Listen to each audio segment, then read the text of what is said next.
Barack Obama is back in the limelight. Why? Also, culture wars, how you lose them, why we have lost ours, and finally, a dad who's going through something I've been through personally. All that's coming up right now on I'm Right.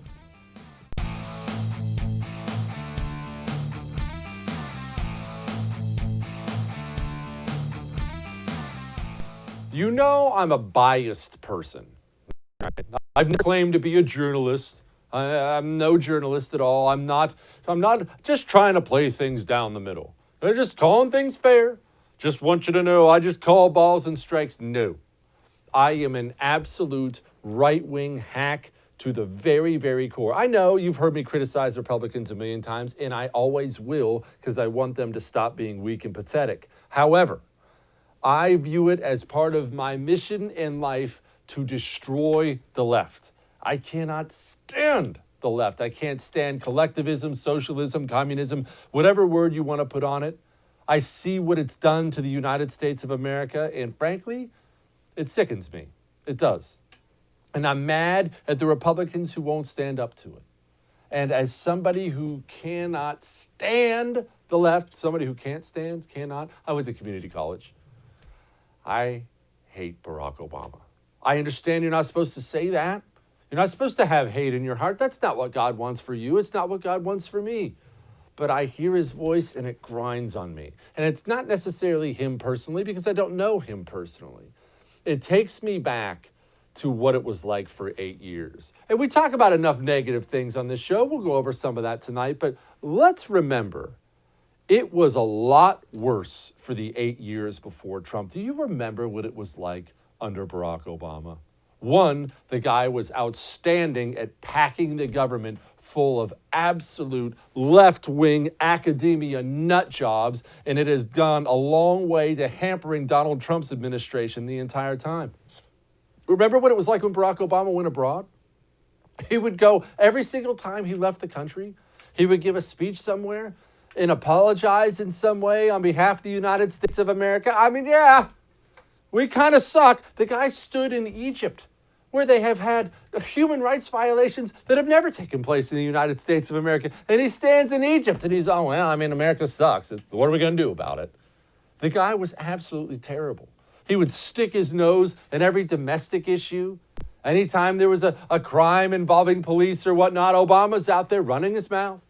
And the thing I hated the most about Barack Obama, and I mean this, I think it's really affected the United States, was him after a mass shooting. We've been struggling with mass shootings for 10 years now, 15 years now. I realize there's something that's always existed. There's something that always will exist, although by the grace of God, they seem to have calmed down a bit now. But there was, plenty of mass shootings under Obama. No, I'm not blaming Obama for the mass shootings, but there were plenty that took place under him. And Obama at his heart and soul is a leftist. And as I've told you many times, many times, leftism is not a political ideology. It is a religion of domination. And leftists don't look at anything, nothing, and say to themselves, I don't want to go there. Oh, we should leave that alone. It's not appropriate. It doesn't exist. They can't make themselves do it. Everything is about leftism to them because it's not a political ideology. It's who they are.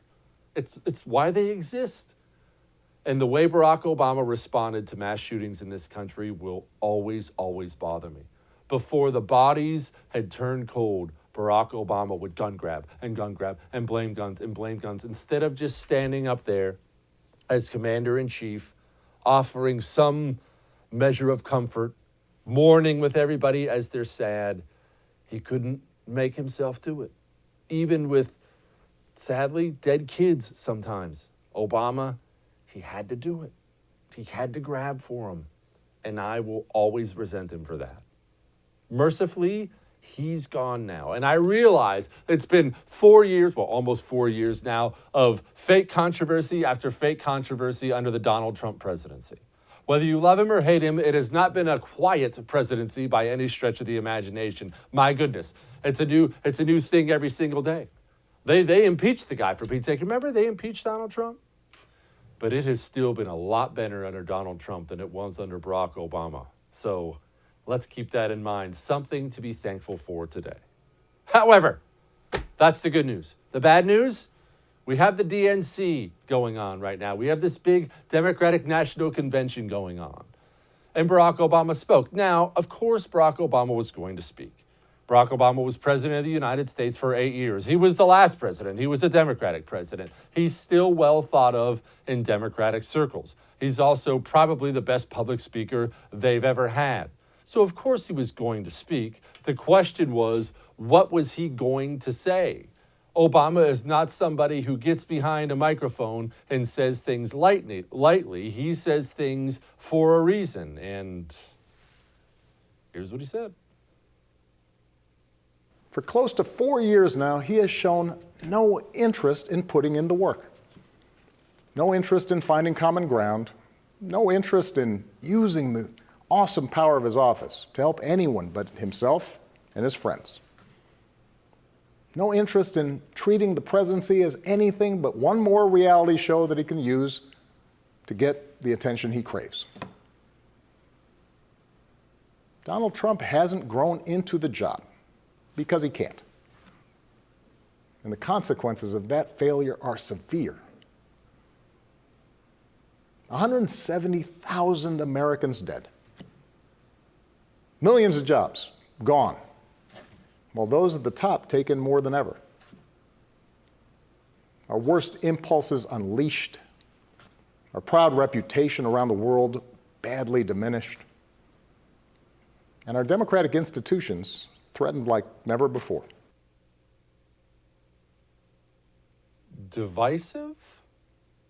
Not ready for the job? Barack Obama knows who Barack Obama is, right? This has been the most amazing thing, and of course the media helps with this, but Barack Obama was unquestionably the most divisive president of my lifetime. There may have been more divisive presidents that existed before him, probably Nixon, maybe LBJ, I don't know, I wasn't around, I'm too young for all that. But without question, Barack Obama was the most divisive president. And remember, he used to always get up there and do that thing where these guys are trying to make it political, when that always meant, why aren't they just doing all the left-wing things I want to do? Barack Obama was a petty man who was in no way ready for the Oval Office. You remember this? He never had a real job. Do you remember that? His only job he had was some like assistant college professor somewhere. He somehow became president of the United States of America and never had a real job. That is still just dumbfounding.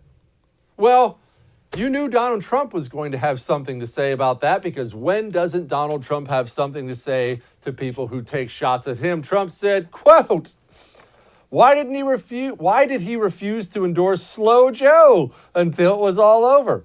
And even then it was very late. Why did he try to get him not to run? See, this is an interesting question. And I've asked this before, and I'll ask it again. Does Barack Obama have a problem with Joe Biden? Is there some kind of rift there, or does Barack Obama just look at Joe Biden like you and I look at Joe Biden and think, oh gosh, surely this guy cannot be president of the United States of America? You know how odd it is that Joe Biden was Barack Obama's vice president for 8 years and Obama wouldn't endorse him until everyone else got out of the race? It's weird. There's something there. And I'm going to do some digging. I'm going to call my sources. I don't have very many Democrat sources. Crap. Either way, I'm going to do some digging and try to find out what exactly happened. Trump continued, quote, he spied on my campaign and got caught. And that is another interesting thing going on right now. We already have one guy who has pled guilty.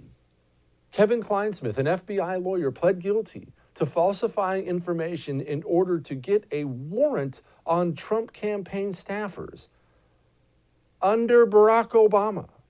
That already makes Barack Obama president of the United States while the biggest political scandal in the history of this country took place. And without a second thought, he stands up and gives this long speech at the convention. To be a Democrat means you are never held to account for anything. Barack Obama should be hiding in a bunker somewhere with reporters sitting outside of his house, sticking microphones in his face every time he goes to get the mail. Did you do it? What did you do? What did you know? When did you know it? Did you intentionally use the Federal Bureau of Investigation as your political arm, or was that someone else's responsibility? To this day, he has never been asked those questions. How is that humanly possible? We truly do not have a media. It's probably easiest to think about it in that way. We don't have a left-wing media. We don't have a media at all. What exists is simply the communication wing of the Democratic Party. Kamala Harris, with all her charm, got up last night, had some things to say as well. I have fought for children and survivors of sexual assault. I fought against transnational criminal organizations. I took on the biggest banks and helped take down one of the biggest for-profit colleges. I know a predator when I see one. A predator like during the Democratic primary when she said she believed the women who were accusing Joe Biden, and then without a second thought gets asked to be his vice president and says, oh, absolutely, sign me up, Joe. Can we please stop doing this I'm the champion of women, I'm the champion of children thing? None of these people give a crap about women or children. They're politicians. They all care about power, and that's all. And of course, you didn't think we were going to get through this whole opening monologue without paying homage to the worst politician I've ever seen in my life. For 4 years, people have told me, I didn't realize how dangerous he was. I wish I could do it all over. Or worst, I should have voted. Look, this can't be another woulda, coulda, shoulda election. And don't forget, Joe and Kamala can win by 3 million votes and still lose. Take it from me. So we need numbers overwhelming so Trump can't sneak or steal his way to victory. It's not her fault. She's a bad politician. Remember, she was supposed to beat Barack Obama in that primary. Barack Obama was some wingnut outsider who was just taking a flyer on the whole thing. And Hillary sucked so bad, and the media fell in love with Obama, she lost that one. And then she was supposed to walk to victory against Donald Trump and lost that one too. And it's not her fault because she has the charisma of a sea urchin. And there's just no way you can turn that into major political wins. There's nobody who watches that and thinks, man, I want to hang out with Hillary and have a beer. All of that may have made you uncomfortable, but I'm right. Now, this should make you uncomfortable as well. I'm not trying to guilt you into it. I'm just as guilty of this as anybody else, not doing enough to help our veterans who are hurting out there. As we speak, there is a veteran sitting in his living room alone by himself, struggling with PTSD, depression, struggling with addiction, and that veteran deserves our help. It's not just that he needs it. Of course he needs it. He deserves it. Warriors Heart Foundation is out there finding these veterans and getting them the help they need. This is a 501c3. Go give. They need you to give so they can get these veterans the help they need. Go to warriorsheartfoundation.org. That's warriorsheartfoundation.org/thefirst. warriorsheartfoundation.org/thefirst. We'll be back.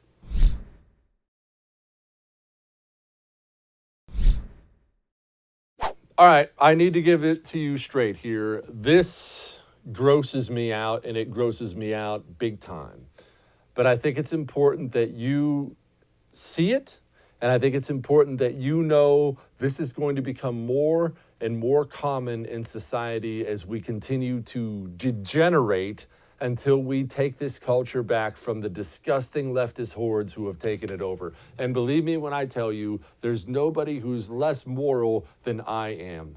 But I saw this yesterday. This is a TV show. Look at this. This is a TV show that Netflix is putting out about 11-year-old dancers, and on my life, I did not make that up. That's a real cover. Those are 11-year-old children on that.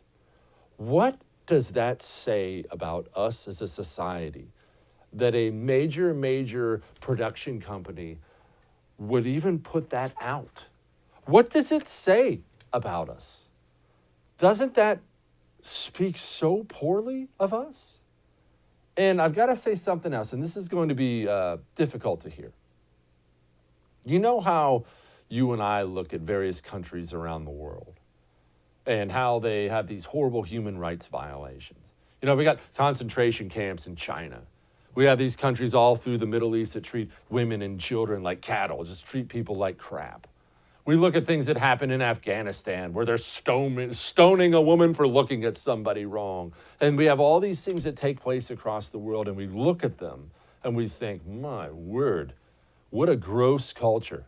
Look at those barbarians. Why doesn't somebody do something about that? How do you think they look at us? In all honesty, what have we become? Are we something you think they want to be? Do you think they look at things like that, disgusting filth, and say to themselves, man, America has it figured out. We need more of that. They don't. And I have to tell you, I don't blame them. We can't just let kids be kids anymore. When did kids become pawns in this disgusting leftist scheme out there? Who watches that crap? Who makes that crap? Who made that movie poster? A human being, a real life human being, took that picture and then looked at it and thought, nice, we got the cover for our movie. What? By the grace of God, somebody spoke out against it. Quote, there's a petition. Quote, this movie/show is disgusting as it sexualizes an 11-year-old for the viewing pleasure of pedophiles and also negatively influences our children. There is no need for this kind of content in that age group, especially when sex trafficking and pedophilia are so rampant. There is no excuse. This is dangerous content. There are now over 40,000 signatures on that petition, as there well should be. What are we doing in this country? We need to be better than this. We need to be a lot better than this. And people who like things like that and put out things like that, they should feel shame, and we should make sure of it. Now, breaking away from that, mercifully, I just want you to see how people are now conducting themselves in this country over face masks. How weird has the face mask thing become? Whether you're a super duper face mask person or you don't care about face masks, whatever you feel about face masks, this has become some sick obsession with people where they'll yell at people about it, total strangers. They'll pull out their phone and take videos of people and put them up online. Look at this guy not wearing a mask. These people just decided to brawl it out.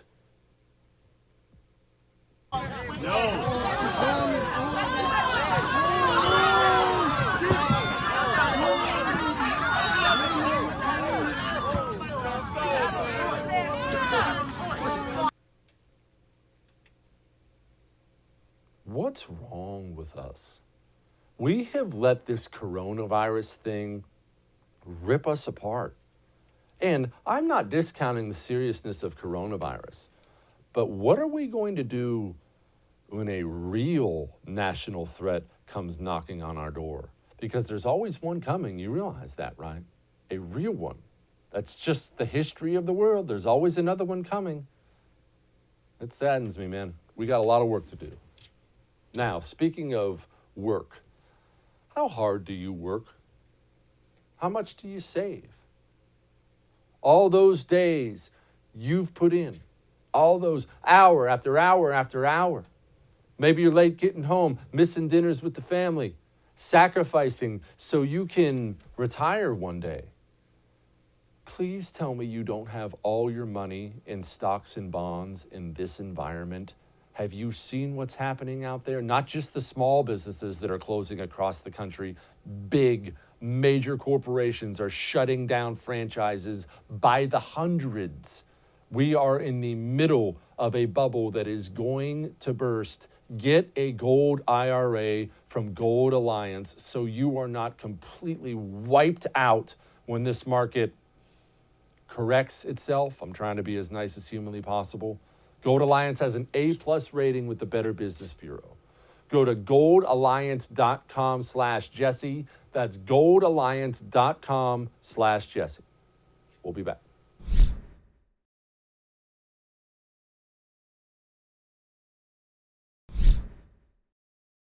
Joining me now, host of This Is My Show with Drew Berquist, and man who got coronavirus. We keep forgetting to mention that. Also, former fancy CIA James Bond type.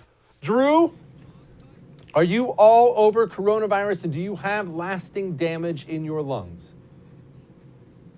Who knows? You know, I never went to the doctor. I just took the darn test.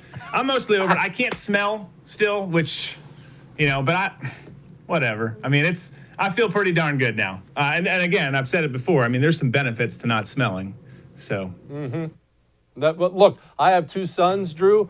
Maybe I need to get coronavirus because I would give anything not to smell. Those foul little beasts. I'm amazed my parents lived with me at that age. It is remarkable. God bless them. We're going to start someplace you know well tonight, and that is Afghanistan.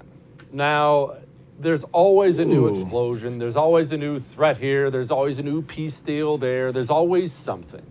And there's always people arguing about how they want to go. Everybody at least acts like they want to leave at some point in time. No one can agree the best way to do it. I find the whole argument to be absurd because, in my opinion, and I want to be corrected if I'm wrong, the Taliban are by far the most powerful entity there. They're going to take over the second we leave anyway. They're going to do horrible things when we do it. We might as well just walk out the door.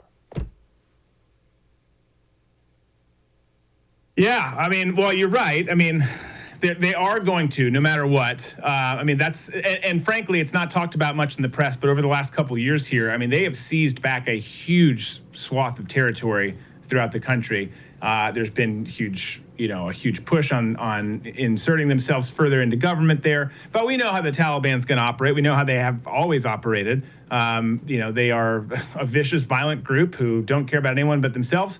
And I mean, I think you're right. I think as soon as you leave, whether it's today or 10 years from now, Afghans are going to be Afghans. That's just the reality of the situation. I think what we need to do is have somewhat of, and we do to an extent, but more aggressive regional hubs. And they don't have to necessarily be in Afghanistan. Maybe they are. Maybe you keep something in Bagram, but you don't keep this huge footprint like we've got. We get into nation building all the time, and that's where we tend to run into problems. So I think that we can do it a lot more smartly, have smaller footprints, be able to strike from different areas if a threat is kind of creeping up. And that also kind of creates the whole, these guys don't sleep well when we know that we're watching them, and then it might be their time to take the dirt nap. So I think that there's better ways we can do it. But at the end of the day, you're right. The Taliban will always be Taliban, and we just need to have a smarter, lighter strategy. Drew, I know 2020 is hindsight, and I know, look, you and I are on the same page about where we are now. Could we have won what was winning? Define that for me. Define what you would have thought a win was, and could we have done it?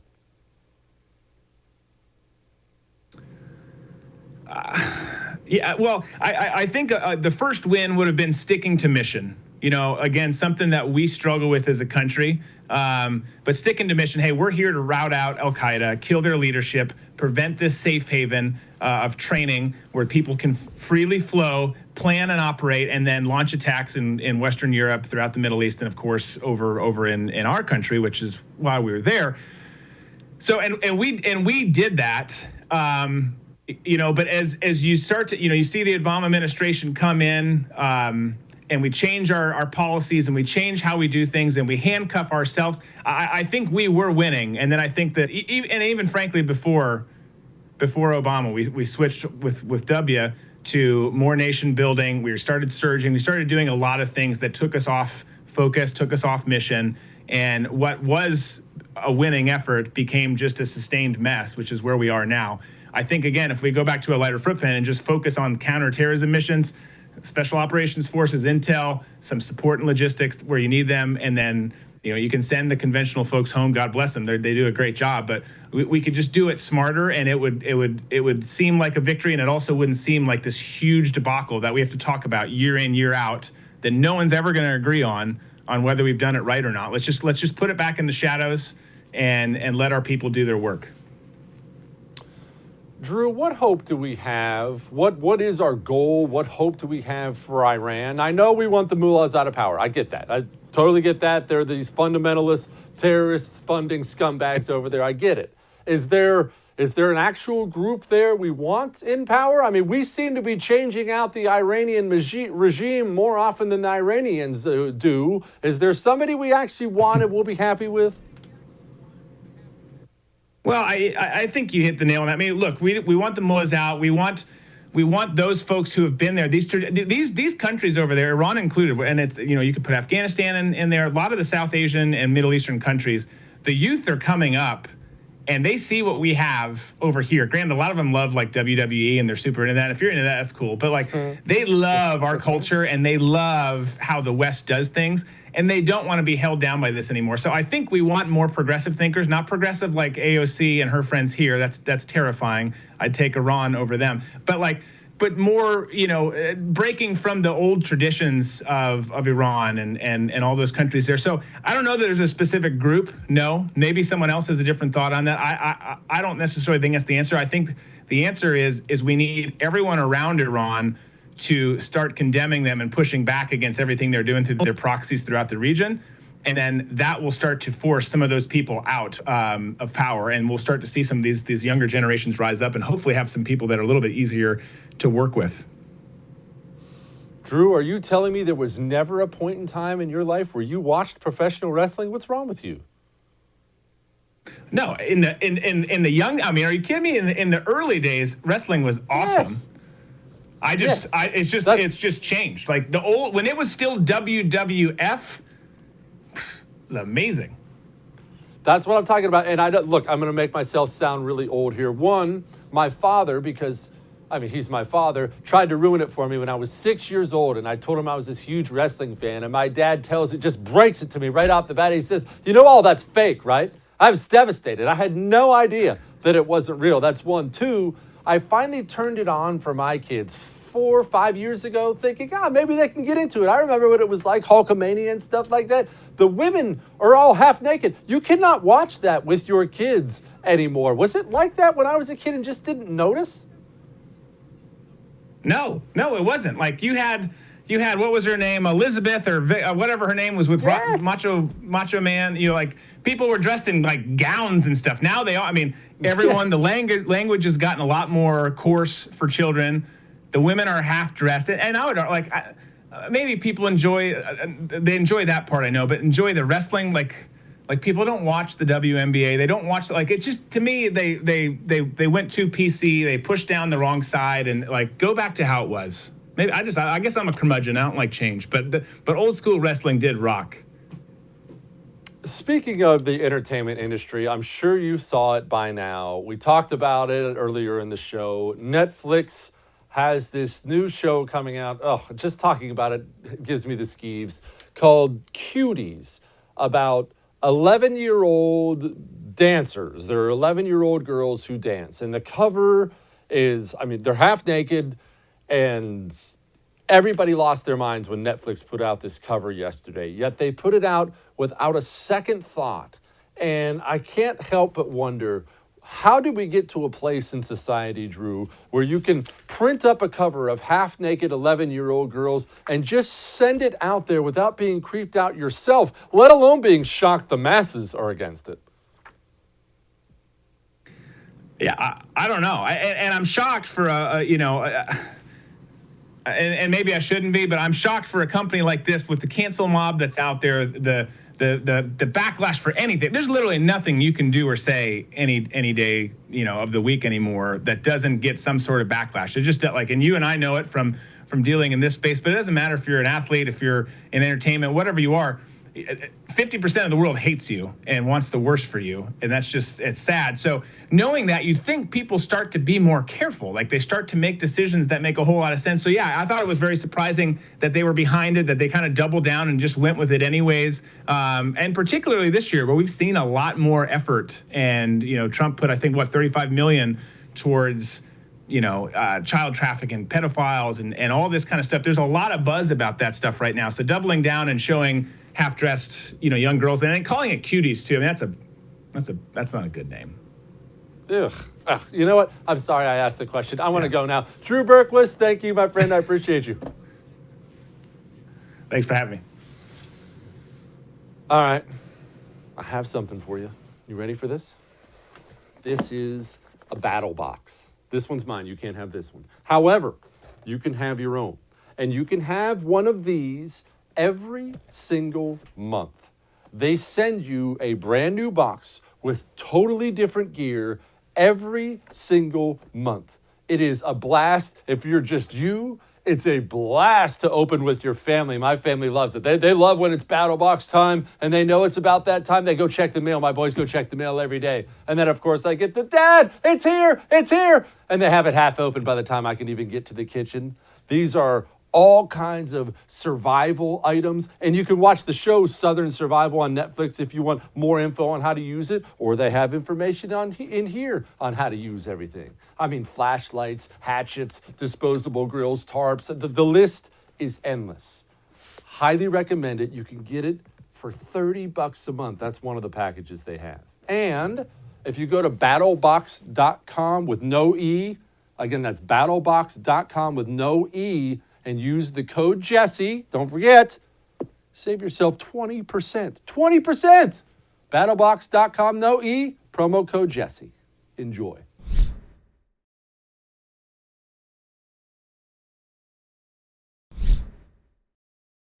Joining me now, Ryan Gerdusky, author of They're Not Listening, How the Elites Created the National Populist Revolution. Ryan, Obama speaks at the convention, and I can't decide if it actually matters to anybody who is an undecided voter. Do conventions matter? Does Obama speaking matter? Does any of this matter? Usually there is a post-convention bump. I mean, it's historical. The only time that John McCain was leading Barack Obama in the polls was right after the convention, when Sarah Palin was unveiled and she had her lipstick moment. That was a big moment, and it was like 39 million people viewing that. Yesterday, Kamala Harris, it was 19 million people. There was 20 million fewer people watching Sarah Palin take the stage than Kamala Harris take the stage. So I don't think you're going to see as big as a bump. And also, the convention was very messy. I don't understand. They had Billy Porter doing a music video to an old Jimi Hendrix song. You had, it was bizarre. I have two Democrat roommates. I showed it to them. They said, was there no one else available? It was really, really odd. I think that I think Obama did a good speech. I mean, he's a natural speaker. Jill Biden did fine. Kamala Harris was like a grocery list of different identity politics and meant absolutely nothing. And then to the Democrat Party, which has drifted so far to the left on so many issues, you have a tribute to John McCain and John Kasich, a notorious union buster, as like two of, I mean, Christine Todd Whitman, that doesn't mean anything. All these others meant nothing. I thought that Obama did a good speech.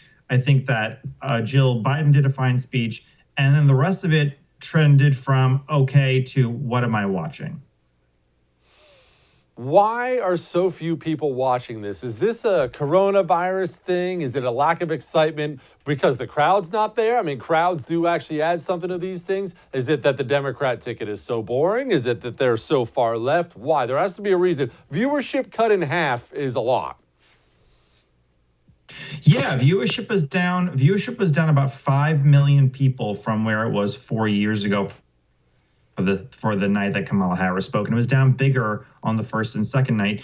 I don't know exactly why. It's not like other television shows. This is a live event. I mean, the viewership for 2016 was very high on both the Democrat and Republican side. Like 2004 when you had Bush and Kerry. As far as why is it happening, I think maybe coronavirus, dude. Also, I think that people just don't care. I think people are really burnt out. And when you tell people for 6 straight months that they're going to die, I think that the level of excitement to sit there and keep them going is kind of diminished at that point. And I just think that I think that it doesn't feel like a normal presidential year, it doesn't feel like a normal presidential cycle, and people are just really burnt out by the entire thing. And clearly, if you look at most polls, people are voting against Trump, not for Biden. I don't think they really care about Joe Biden.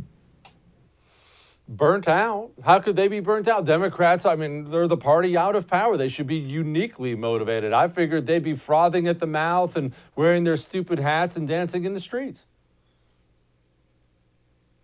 Yeah, there was no pink pussy hats, which is kind of shocking because I thought that maybe Joe Biden would give a national address wearing one right now. That would have been the finest moment. Besides him, if he would have walked out with a pink pussy hat saying "Where am I?" that would have just been, I think, what we would have expected from Joe Biden, and we would all have been sat there and said, "Okay, look, this is what it is. It is what it is. They're not trying to hide anything or make anything." What I thought was most shocking was the fact that they kept the more radical parts really from being seen. If you watched the afternoon convention meetups, you had like the LGBTQAI plus meeting, which was it was about how they want to abolish ICE, prisons, and the police. And they were having those conversations during the daytime hours. At the nighttime, it was tributes to John McCain. That just shows the duplicity of the Democrats right now, that they're really not showing their agenda. And it also shows how little they care about Bernie Sanders voters. They really couldn't care less if they were there or not. I mean, AOC got 45 seconds to sit there and stand up, but they had supporters of the Iraq war getting full 10-minute long addresses. Why is Hillary Clinton still there? Does she move the meter? I never took her as being that popular in Democratic circles. She was just swinging a big stick with all the people who were powerful, and yet Hillary Clinton gets a spot. Does she just get a spot because she's Hillary Clinton, or does she actually move somebody? Why is Bill Clinton still there? Forget about just Hillary. Yeah.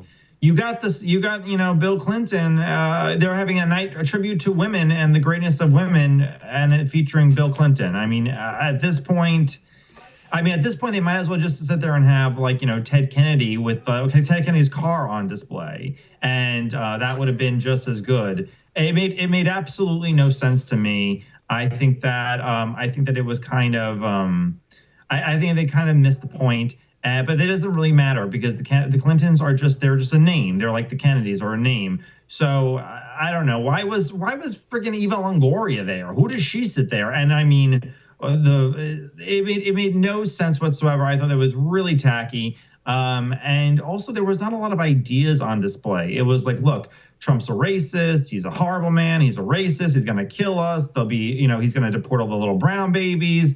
Like, that was the main mantra of the entire night. There was not an idea of, if we get power for 4 years, this is what we can look forward to. There weren't that sizable ideas. It might have been called the We're Not Trump Party. Can they just exist and punt their way to an election win? I mean, look, I want Trump to win as much as the next man. There are 50 million people unemployed. Whether people blame Trump for that or not, it is a fact. There are 50 million people unemployed. He's the president. The guy at the top gets a lot of fingers pointed his way.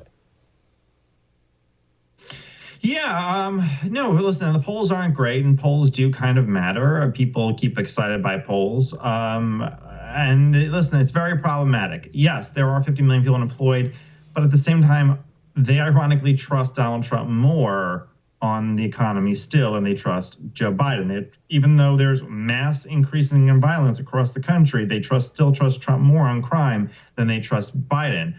He's kind of built it in that they're not going to be strong on those issues. I think the biggest problem is that for 8 to 10 years, or 10 to 12 years at this point, you have had Republicans saying over and over again, we're going to repeal and replace Obamacare. And they have not still yet offered an alternative on healthcare that expands access to healthcare and keeps prices reduced. And healthcare is a major, major, major issue. And I know that Democrats kept on saying we're going to fix COVID with Biden. I still don't understand how they're going to fix COVID with Biden. Maybe him and Cardi B are going to make a plan together. I don't understand. But the fact that we're having a massive problem with COVID, and we have a Republican Party that has never created a honest response to healthcare, shows the problematic issue of the moment. I think that's Is for worse for populism the Republicans. future?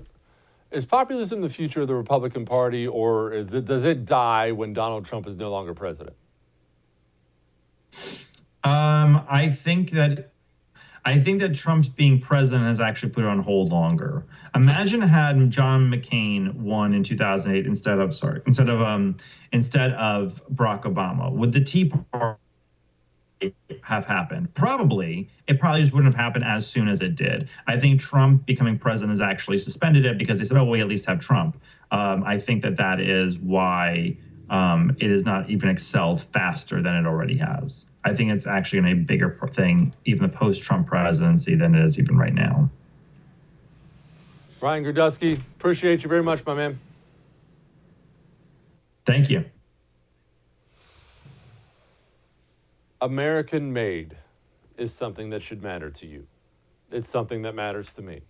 Stop sending your money to China with your buying decisions. And oh, by the way, did I mention you get quality when you get a Vault Pro USA safe or walk-in vault or vault door or storm shelter?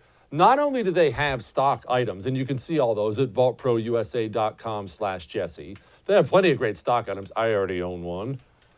They can customize things for you. More customization options than I could possibly ever list for you right now. We're talking workbenches, gun racks. I may or may not be getting one of those. I cannot confirm or deny. You know I would never own guns. VaultProUSA.com/Jesse. That's VaultProUSA.com/Jesse. This is a veteran-owned company. Just go check out what they have. Do not forget to use the promo code TheFirstTV. That's TheFirstTV. We'll be back.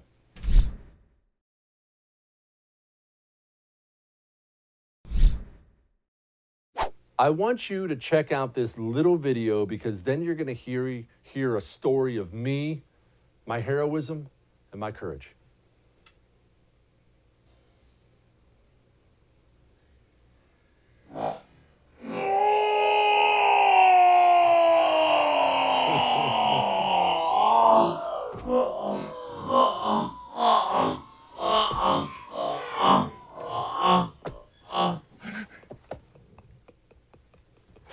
You know why I'm laughing? Because I have been there before. When my kiddo, my oldest son, he was about, probably 3 years old, 3 or 4 years old. I don't know. I'm a dad. I don't know what age the kids are. I barely know how old they are now.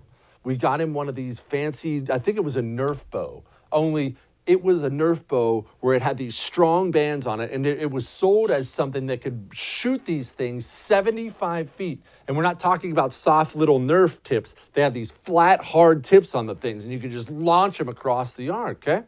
I'm sitting out back in the yard, and I'm playing with my buddy, and he's got his little Nerf bow, and I'm talking to the wife and everything, and while I was talking to her, looking over here, he walks right up to me 1 feet away, and pulls this bad boy back and does that exact same thing to me. And I dropped like a stone. And obviously I'm laying there in the yard and I'm like, oh no, I'm glad we're done having kids. And I'm rolling around. But at the same time, I'm reaching out to him through the tears pouring down my face, telling him, it's okay. You didn't do anything wrong. Because I'm just that great of a person. We'll see you tomorrow.